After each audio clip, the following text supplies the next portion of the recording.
Olá a todos, aqui quem fala com vocês novamente é o mestre nacional Wesley Silva. Nós vamos continuar com nossa playlist das 110 jogadas mais fantásticas da história do xadrez. Nós estamos agora na nossa jogada fantástica número 95, com as brancas Zhao Shik, com as negras Lep Saks, campeonato da União Soviética. Nós estamos em Riga, atualmente a capital da Letônia. O ano é 1980. Essa posição veio de a siciliana Najdorf. As brancas ocuparam o posto D5 com o seu cavalo. As negras têm um cavalo muito forte na casa E5. Posição tende mais ou menos ao equilíbrio, com as negras tentando atacar na ala da dama e as brancas no centro e na ala do rei. Aqui as brancas tentando tirar o protetor do cavalo de E5, joga o lance cavalo B4, atacando o cavalo de C6. As negras tomam em B4, o cavalo toma B4. Bispo toma E5, atacando o peão de D6.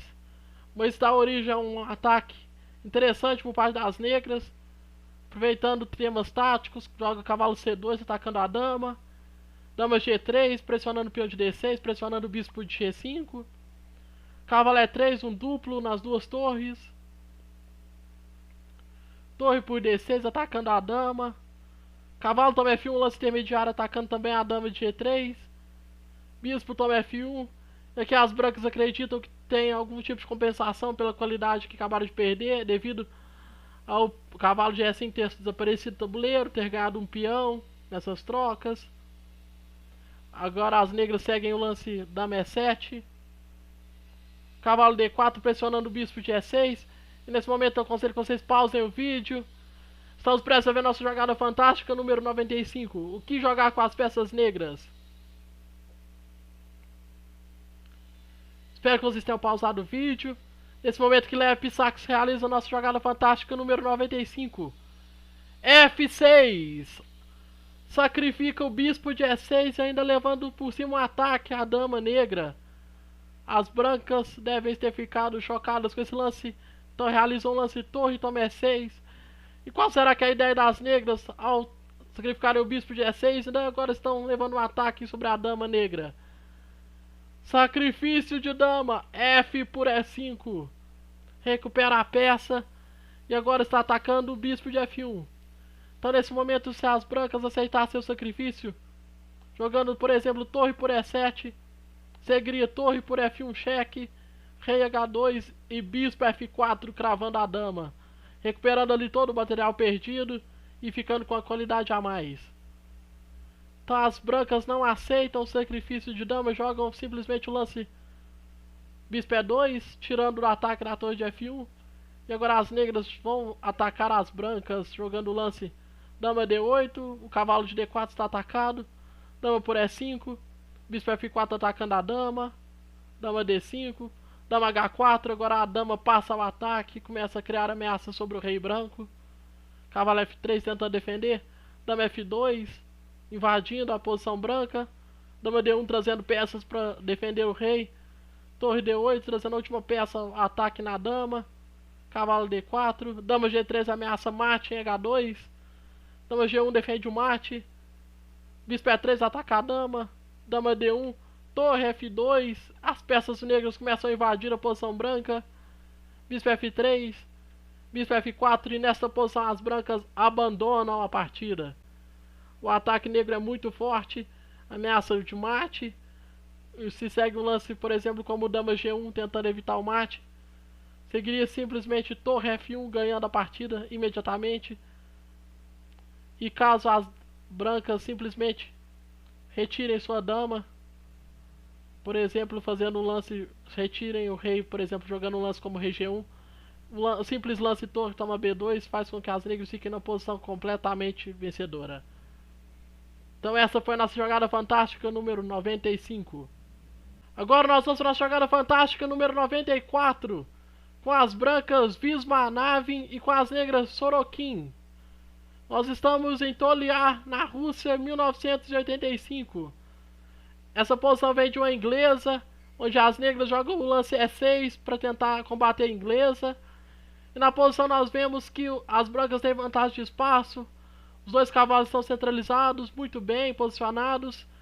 E as negras tentam contra-atacar com o bispo em franqueta e a dama na casa A8, batendo na diagonal. As brancas tentando atacar o rei, que tentando abrir a posição, jogam o lance F5.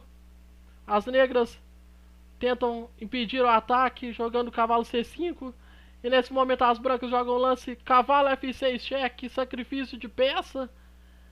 Se as negras não aceitarem o sacrifício, as brancas vão atacar gratuitamente, então não tem muito o que fazer. G por F6 foi jogado, e aqui eu aconselho vocês a pausarem o nosso vídeo e pensar qual seria a jogada fantástica número 94. Espero que vocês tenham pausado o vídeo. Essa jogada é realmente fantástica aqui. As brancas realizam a jogada fantástica número 94. Cavalo C6.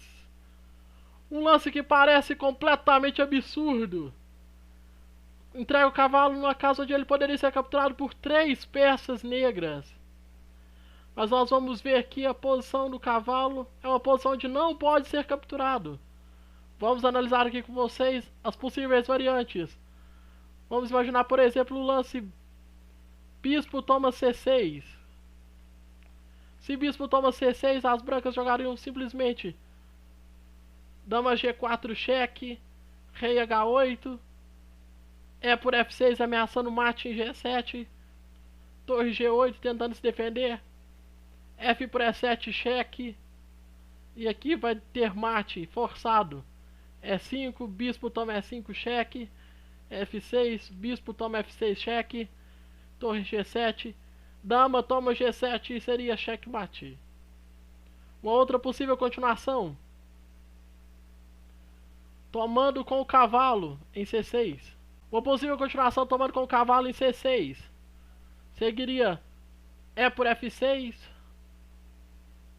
E aqui já tem que entregar o bispo. Vocês vão ver que ele está ameaçando no dama G4 e mate. Então tem que começar a devolver material. Bispo toma E5. O computador aqui sugere bispo F3. Bispo toma F3 seria jogado. E aqui já a posição negra seria completamente perdedora. Vamos ver uma terceira variante. Tomando com a torre em C6. Seguiria dama G4 cheque, rei H8, E por F6, torre G8, F por E7 cheque, E5, e agora mais um lance muito forte, dama toma G8 cheque, e contra dama toma G8, torre D8 simplesmente ganha a partida. Então nós vamos ver que na partida as negras não tomaram o cavalo. Aqui contra cavalo C6, que é a nossa jogada fantástica número 94, as negras jogaram rei H8, mas as brancas agora vão atacar as negras com muita força e vão ficar em posição vitoriosa em pouquíssimas jogadas. E por F6 ataca o bispo, bispo D8, torre F4, E5, torre por D8, torre por D8, torre H4, ameaçando dama H5 com possível sequência de mate, bispo toma C6, dama H5 ameaça mate. As negras têm que começar a dar peças para evitar o mate, com torre D1 cheque, dama por D1, bispo toma G2, dama H5 volta a ameaçar mate, dama G8, torre G4, dama F8, torre G7, e nessa posição as negras têm que entregar a dama para não tomar mate, dama toma G7 foi jogado, F toma G7 cheque, rei G8, e as brancas venceram essa partida em mais algumas jogadas. Mas o nosso lance fantástico, número 94, foi aquele cavalo C6. Agora nós vamos para a jogada fantástica número 93. Com as peças brancas, as boas-vindas a Robert James Fischer. Conhecido como Bob Fischer, um dos maiores gênios da história do xadrez. Se tem alguém que pode competir com Kasparov pelo título de melhor jogador da história, esse é Bob Fischer. Com as negras, Samuel Schweber. Estão jogando em 1970 em Buenos Aires, capital da Argentina. Essa posição vem de uma defesa francesa, variante Winauer. Nessa posição, Fischer joga o lance torre F3, ameaçando o peão de F7. As negras então jogam o lance F5. Fischer toma o peão em passante. É por F6. E5 atacando a dama de Fischer, que retorna para a casa G3, dama G3. Cavalo toma D4, ameaçando a torre de F3. Torre E3 foi jogado. E4, atacando o bispo de D3. E nessa posição, aqueles que não conhecem a partida, pausem o vídeo e pensem qual o lance fantástico número 93. O que Fischer jogou nessa posição? Espero que tenha pausado o vídeo. Nessa posição, Fischer realiza a jogada fantástica número 93. Torre por E4. Um sacrifício de torre. E não somente isso, as damas estão se atacando. Então nessa posição, as negras jogam o lance dama toma G3. E Fischer realiza o lance intermediário. Torre por D4. Um lance fortíssimo. Agora a ameaça é simplesmente bispo F4 cheque, recuperando a dama. E a dama negra não tem como sair do ataque das peças brancas. E Fischer, além disso, ainda tomou um cavalo em D4. Então tá ganhando material, caso a dama não consiga escapar do ataque. Nessa posição, então, dama G4 foi jogado, não tem como salvar a dama. Torre toma G4. Bispo toma G4. Bispo toma G6, vantagem decisiva das peças brancas. Tem 2 peões pela qualidade. E o par de bispos aqui na mão de Bob Fischer será fatal para as negras. Torre de HG8 foi jogado. Bispo H7 atacando a torre.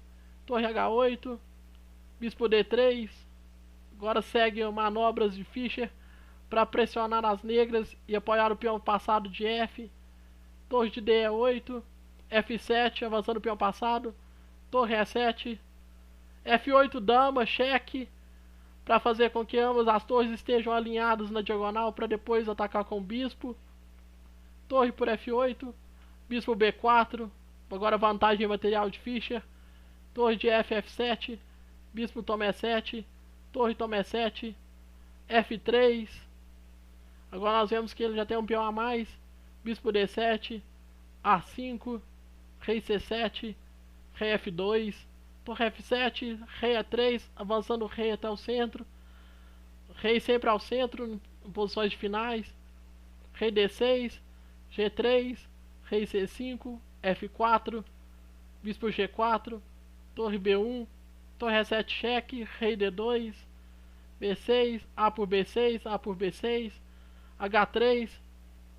Atacando o bispo. Se o bispo tomar, seguiria torre H1 e depois torre por H6. Então retorno para D7. G4. Avançando os peões para criar peões passados na ala do rei. D4. F5 avançando o peão passado de F. Torre E3. F6 avançando o peão passado. Torre F3. Torre F1 propondo a troca de torres. Torre por F1. Bispo toma F1. Bispo E6 tentando parar o peão passado.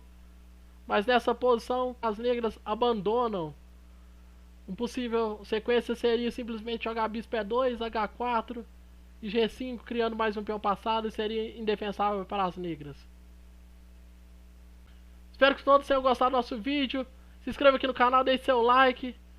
Ative o sininho das notificações para que você não perca nenhuma jogada fantástica na nossa playlist das 110 jogadas mais fantásticas da história do xadrez. Até a próxima, pessoal!